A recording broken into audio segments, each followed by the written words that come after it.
Hello baby, मैं गीता का 15वां अध्याय सुनूंगी। ध्यान तो सुनिया करो बेबी। इस मोक्ष की प्राप्ति हो है और धन प्राप्ति हो है और पितरान मुक्ति मिल रहा है।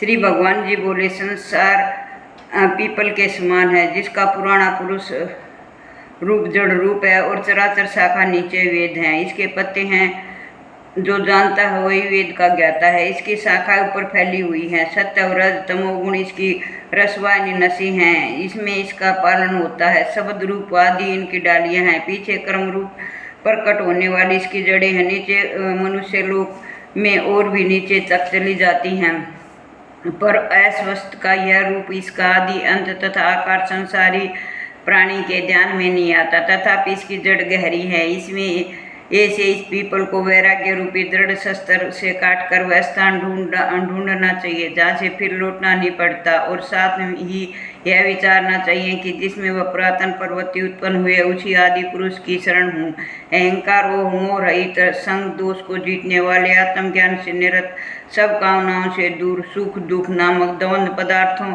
से मुक्त ऐसे ज्ञानी पुरुष शाश्वत पद को जाते हैं, जिसे सूर्य चंद्र या अग्नि प्रकाशित नहीं करते। वही मेरा परम धाम है, वहाँ जाकर लौटना नहीं होता। मेरे सनातन अंश इस जीव लोक का रूप धरकर प्रकृति में स्थिर पांचों इंद्रियों और छठे मन को उससे छुड़ाता है। जैसे वायु पुष्पादिकों की गंध को दूसरे स्थान में ले जाता है, इसी प्रकार यह देह स्वामी शरीर धारण करने के बाद सब उसका परित्याग करता है। तब इंद्रियों और मन को साथ ले जाता है। कान, आँख, चरम, जीव, नाक और मन का आश्रय लेकर वह जीव विषयों को भोग करता है।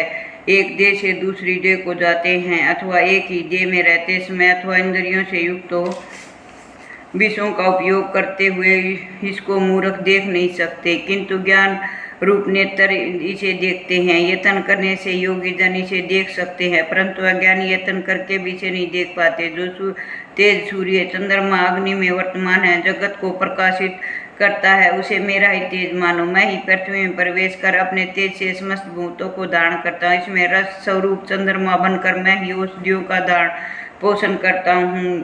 मैं जठ रागिन होकर प्राणियों के देह में प्रविष्ट हूँ। प्राण वायु अपान वायु से संयुक्त होकर चारों प्रकार भक्ष्य भोज्य चौष्य से भोजन हुए प्राणियों के अन्न को पचाता हूँ। संपूर्ण भूतों के हृदय कमल में निवास करता हूँ। मुझ में समर्थ ज्ञान और उसका नाश होता है। सब वेदों में जानने योग्य मैं ही हूँ। वेदांत का कर्ता और वेदों का ज्ञाता मैं ही हूँ।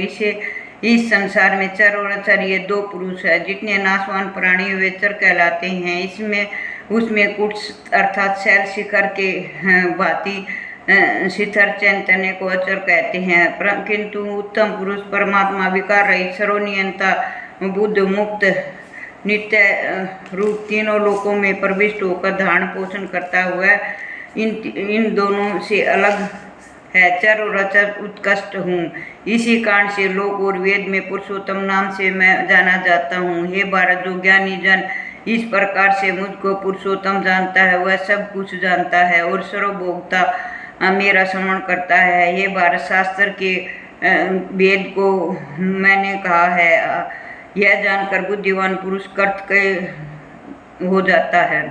अब इसका महामंत्र सुनो। श्री नारायण जी बोले, हे लक्ष्मी, अब मैं 15वें अध्याय का महामंत्र सुनाता हूँ। सुनो। उत्तर देश में एक नरसिंह नाम का राजा था और उस सुभग नाम की उसका मंत्री था। राजा को मंत्री पर बड़ा भरोसा था। मंत्री के मन में कपट था।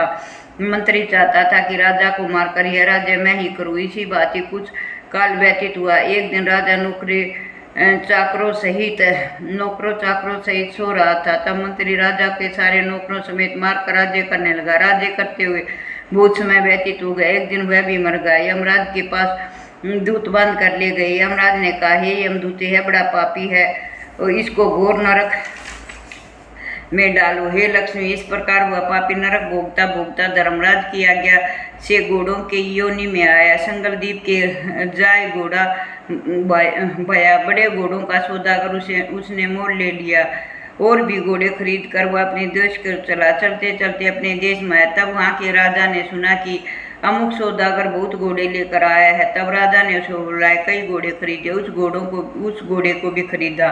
जब उस घोड़े को हाथ फेरा तब राजा को देखकर उसने सिर फेरा। राजा ने देखकर कहा कि यह क्या बात है, जो घोड़ा मुझे देखकर सिर फेर रहा है। तब राजा ने पंडित बुलाकर पूछा, इस घोड़े ने हमको देखकर सिर फेरा, इसका क्या कारण है? पंडित ने कहा, हे राजन, इस घोड़े ने आपको सिर नवाया है। राजा ने कहा, यह क्या बात हुई?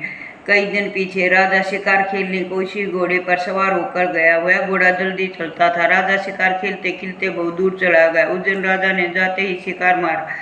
राजा बहुत प्रसन्न हुआ। दोपहर हो गई, राजा को प्यास लगी। वह एक साधु देखा, साधु की कुटिया में गया। तालाब जल से भरा हुआ था। वह राजा उतरा, घोड़ा उरस से बांधकर कुटिया में गया। देखा कि साधु अपने पुत्र को गीता का 15वां अध्याय का पाठ सिखा रहा था। उरस के पत्ते पर श्लोक लिख रहा था। बालक को खेलते खेलते वह याद कर रहा था।